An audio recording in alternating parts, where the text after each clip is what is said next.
Social Security's financial future just got a lot more precarious, and here's why. New analysis reveals that the program's trust funds are heading toward insolvency faster than previously predicted, thanks to recent tax and spending reforms. But here's where it gets controversial. The very policies meant to ease short-term economic pressures might be undermining the long-term stability of a program 62 million Americans rely on. Let's unpack this critical issue and why it demands our attention now.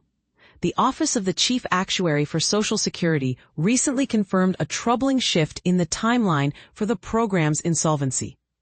Karen Glenn, the agency's top actuary, explained in a letter to Senator Ron Wyden that the One Big Beautiful Bill Act, OBBBA, a sweeping tax and spending package, has accelerated the depletion of Social Security's trust funds. Specifically, the insolvency date has moved up by nearly a year, from the third quarter of 2034 to the first quarter of 2034. This isn't just a technical adjustment.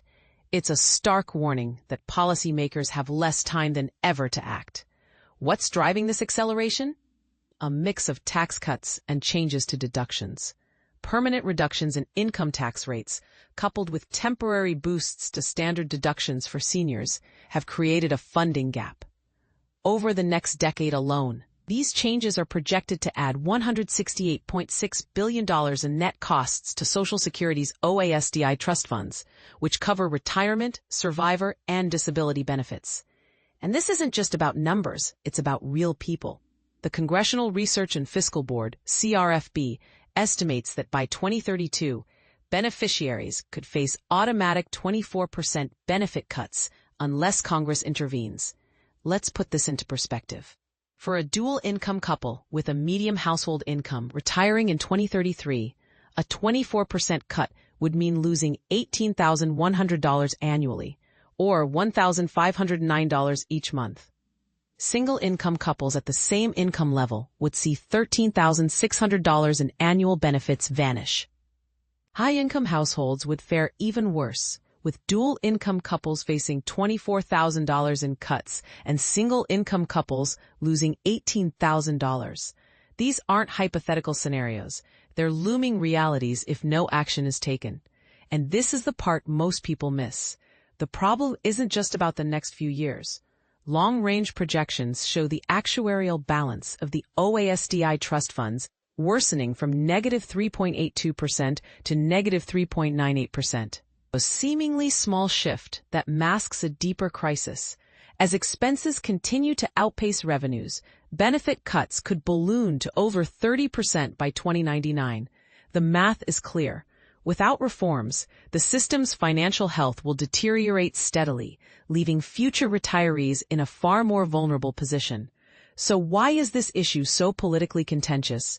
The answer lies in the competing priorities at play. Proponents of the OBBBA argue that tax cuts and deduction changes are essential for stimulating economic growth.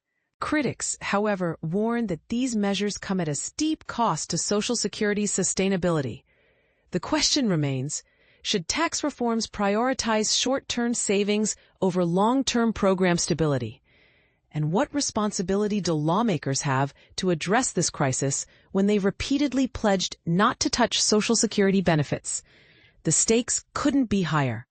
The Committee for a Responsible Federal Budget, CRFB, has been blunt. If Congress and the White House fail to shore up the program's finances, the 2032 insolvency will trigger automatic benefit cuts for millions.